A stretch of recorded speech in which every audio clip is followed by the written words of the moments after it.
नमस्कार, जय हिंद दोस्तों। हम धीरज सर फिर से आज आपको ज्ञान संगम चैनल में स्वागत करते हैं। आइए पहले प्रश्न की तरफ बढ़ते हैं। हिंदी के आज 50 महत्वपूर्ण प्रश्नों के साथ इस सेशन की शुरुआत करेंगे।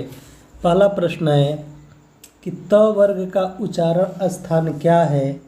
त वर्ग का उच्चारण स्थान क्या है? दंत है। आगे हम देखें वर्ग का उच्चारण स्थान क्या है। इसमें सवाल था क वर्ग का उच्चारण स्थान क्या है, तो कंठ। जिससे जो क वर्ग होता है ये किससे बोले जाते हैं? क वर्ग कंठ से बोले जाते हैं। च वर्ग तालु से बोले जाते हैं, तालु से। ट वर्ग मूर्धा से बोले जाते हैं। त वर्ग दंत से बोले जाते हैं। और प वर्ग का उच्चारण स्थान क्या होता है? ओष्ठ होता है। यही 5 वर्ग होते हैं। क वर्ग का उच्चारण स्थान कंठ, क ख ग का कंठ, च छ ज झ इया का तालु होता है, ट ठ ड ढ का मूर्धा होता है। त वर्ग का उच्चारण स्थान दंत होता है। प वर्ग का उच्चारण स्थान क्या होता है? ओष्ठ होता है। इन्हीं पर हम देखेंगे अगले सवाल की तरफ। च वर्ग का उच्चारण स्थान क्या होता है? तो क वर्ग का कंठ होता है, तो च वर्ग का उच्चारण स्थान क्या होता है? तालु होता है। चौथा प्रश्न है अज्ञान के समूह को क्या कहते हैं? तो अज्ञान के समूह को हम पत्र कहते हैं। हमें अज्ञान के समूह को पत्र कहते हैं। पांचवा प्रश्न है छ, त्र, ज्ञ और स्र कौन से व्यंजन हैं? तो यह संयुक्त व्यंजन कहलाते हैं। किताब कौन सा शब्द है? तो किताब कौन सा शब्द है? तो किताब हमारा तत्सम शब्द है। ठीक। सातवां प्रश्न है आग कौन सा शब्द है? तो आग हमारा तद्भव शब्द है। आग का होता है अग्नि। ये हमारा क्या है? तत्सम है। अगला प्रश्न है पृथ्वी कौन सा शब्द है?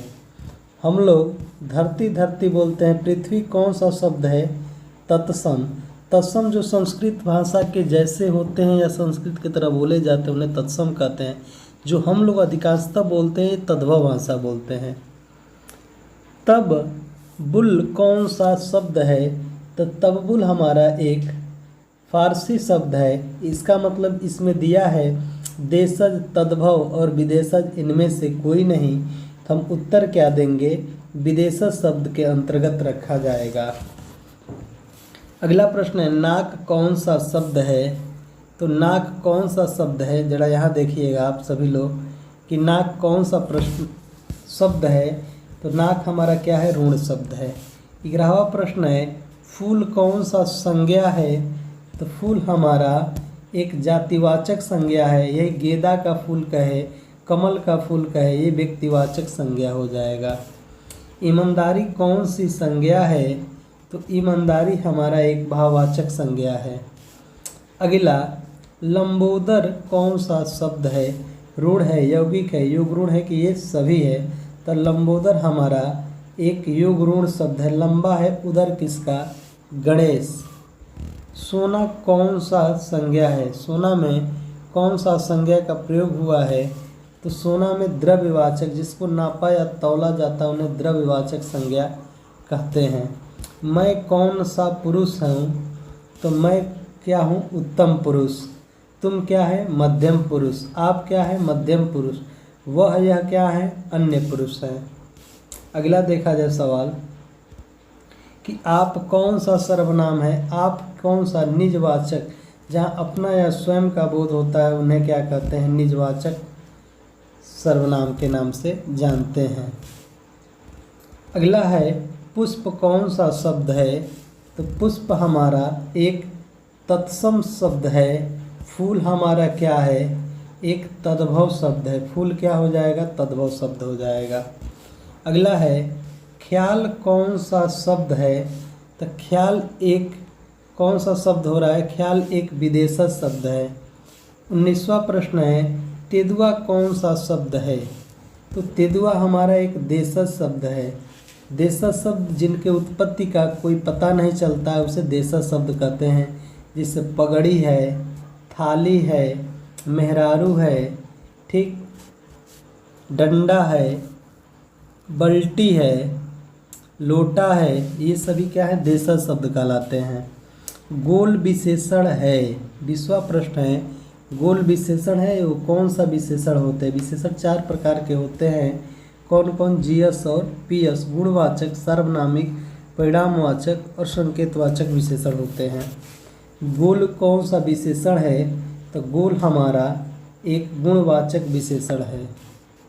अगला प्रश्न हम देखें, कोई विशेषण है, कोई विशेषण, कोई आया है, कोई गया है, ये सभी क्या है?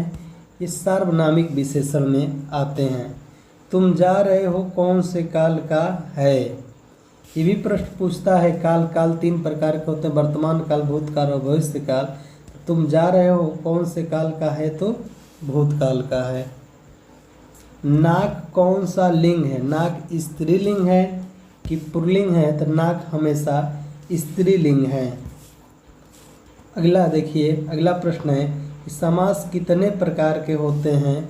तो इसका भी हम ट्रिक बताए हैं कि समास मुख्यतः 6 प्रकार के होते हैं। अब तक दादा, अब तक दादा मतलब अव्ययी भाव, बहुव्रीहि समास, तत्पुरुष समास, कर्मधारय समास, द्वंद्व समास और द्विगु समास। अगला प्रश्न है, नवयुवक कौन सा समास है? नवयुवक में कौन सा समास होगा? तो नया है जो युवक यानी कर्मधारय समास हो जाएगा। जो समास है जो में टूटता है वो क्या होता है? कर्मधारय समास। जिसका तीसरा पद बहुव्रीहि समास, दोनों के बीच हाइफन लग जाता है, द्वंद्व समास। द्विगु समास पहला पद क्या होता है? इसमें संख्यावाची होता है। तो नवयुवक में कौन सा समास होगा? तो कर्मधारय समास हो जाएगा। प्रतिदिन में कौन सा समास होगा? जिस समास का पहला पद क्या हो? प्रधान हो, अर्थात उपसर्ग से जुड़ा हो। उपसर्ग कहने का मतलब अनु, आ, प्रति, भर, यथा, आवत से जुड़ा हो, वह अव्ययी भाव समास होता है। देशभक्त में कौन सा समास होगा? तो देशभक्त में देश के लिए, भक्त के लिए जिसमें टूटता है यानी कारक में जो समास टूटता है वो कौन से होता है? तत्पुरुष समास होता है। नीलकंठ, नीला है जिसका कंठ, अर्थात कर्मधारय समास। और इसके लिए एक शब्द भी आता है बहुव्रीहि। जब ऑप्शन में कर्मधारय और बहुव्रीहि दोनों हो तो हमेशा प्रधानता किसको देंगे? पहले बहुव्रीहि समास को हम क्या देंगे? प्रधानता देंगे। यहाँ कौन सही हो जाएगा? बहुव्रीहि समास सही हो जाएगा।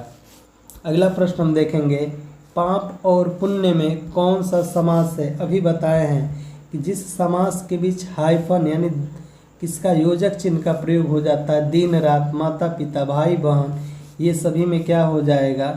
द्वंद्व समास हो जाएगा। अगला प्रश्न है, दोपहर में कौन सा समास है? दोपहर का मतलब होता है दो पहरों का समूह। इसका मतलब क्या होता है? पहला पद संख्यावाची हो, क्या हो जाएगा? द्विगु समास हो जाएगा। तिरंगा में पूछ दे कौन सा समास है? तो द्विगु समास। चौराहा में कौन सा समास है? तो द्विगु समास। चतुर्भुज में कौन सा समास है? तो द्विगु समास। ठीक, पंचवटी में कौन सा समास है? तो द्विगु समास। अगला प्रश्न है, मैं आज नहीं पढ़ूंगा कौन सा वाक्य है? इसका मतलब जिस वाक्य में निगेटिव रहता है क्या होता है? निषेधवाचक वाक्य होता है। ओह, यह गड्ढे ही गया है, यह गड्ढे में ही गया है। तो ओह कौन सा है? तो ओह क्या है? विस्मय सूचक वाक्य। जिस वाक्य में हर्ष उल्लास का बोध होता है विस्मय सूचक वाक्य होता है। अगला प्रश्न है, यदि तुम चलो तो मैं भी चलूं। इसमें कौन से वाक्य का प्रयोग किया गया है यानी संकेत किया जा रहा है? एक वाक्य दूसरे वाक्य पर निर्भर रह रहा है। यदि तुम चलो तो मैं भी चलूं, संकेत कर रहा है। 34वां नंबर जो प्रश्न है, तुम अपने काम में सफल बनो कौन सा वाक्य है? ये क्या है? तुम अपने काम में सफल हो, तुम्हारा कल्याण हो, तुम जो अच्छे नंबर से पास हो। ये क्या है? एक इच्छा सूचक वाक्य होती है या इच्छा बोधक वाचक वाक्य होती है। रस भरा में कौन सा तत्पुरुष समास है? रस भरा में कौन सा तत्पुरुष समास है? तत्पुरुष समास में भी अंदर पूछ दिया कौन सा? तत्पुरुष समास है तो कौन सा है? कर्ता ने कर्म को करण से, रस से भरा हुआ, यही टूटेगा ना, रस से भरा हुआ। तो कर्ता ने कर्म को करण से के द्वारा जिसमें आता है कौन सा होता है?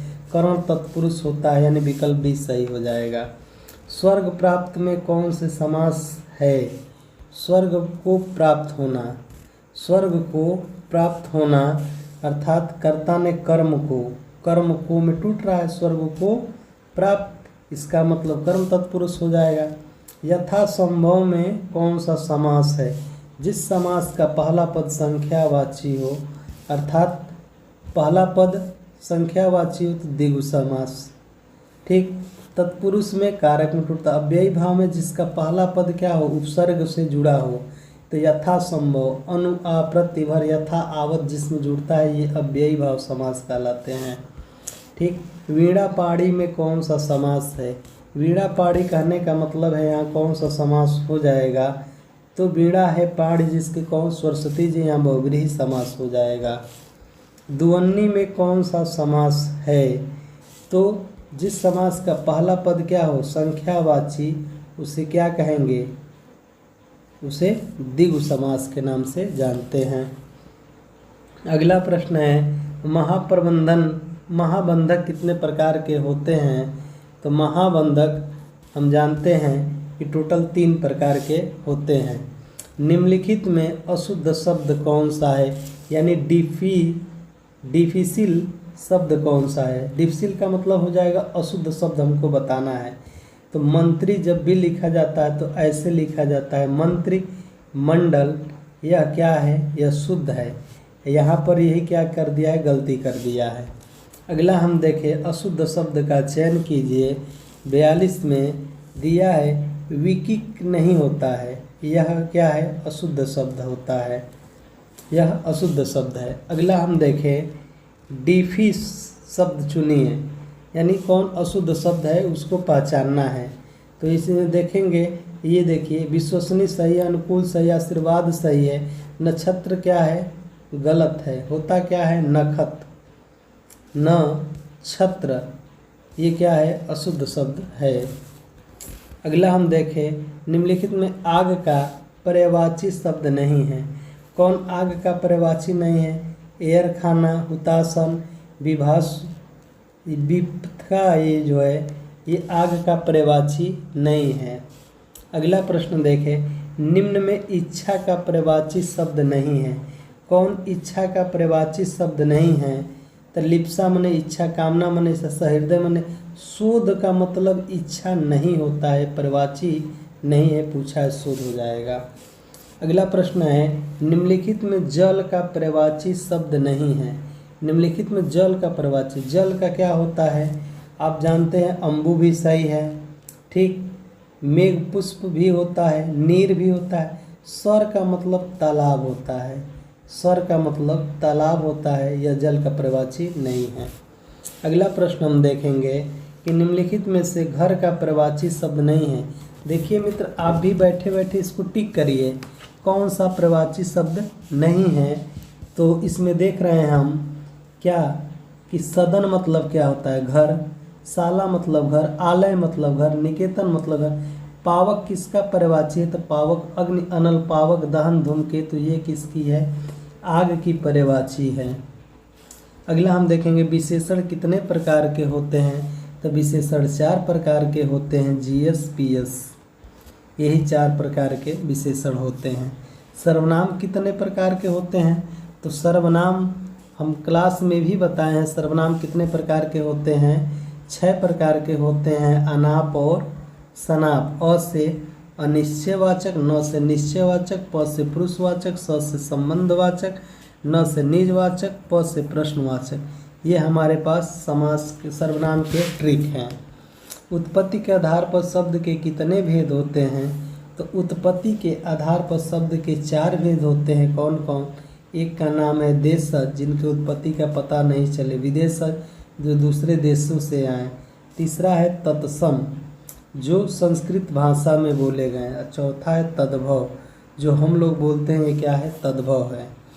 अगला प्रश्न है, अंतिम प्रश्न, रचना के दृष्टि से शब्द के कितने भेद होते हैं? तो रचना के दृष्टि से शब्द के 3 भेद होते हैं। कौन कौन? पहले का क्या नाम है? ऋण शब्द, जिसका कोई सार्थक खंड न हो। ऋण जैसे घर, नल, जल, राम, श्याम, मोहन। उसके बाद योग ऋण शब्द, योग ऋण शब्द। उसके बाद आता है ऋण शब्द, उसके बाद आता है यौगिक शब्द, जो दिल दो से मिलकर बने होते हैं, अर्थात विद्या धन अर्थी, पाक धन शाला, ये सभी 2 से मिलकर बने यौगिक हैं। योग ऋण बहुव्रीहि समास के सभी उदाहरण क्या होते हैं? योग ऋण शब्द होते हैं। यानी रचना के दृष्टि से शब्द के 3 भेद होते हैं। फिर हम मिलेंगे अगले नेक्स्ट वीडियो में, तब तक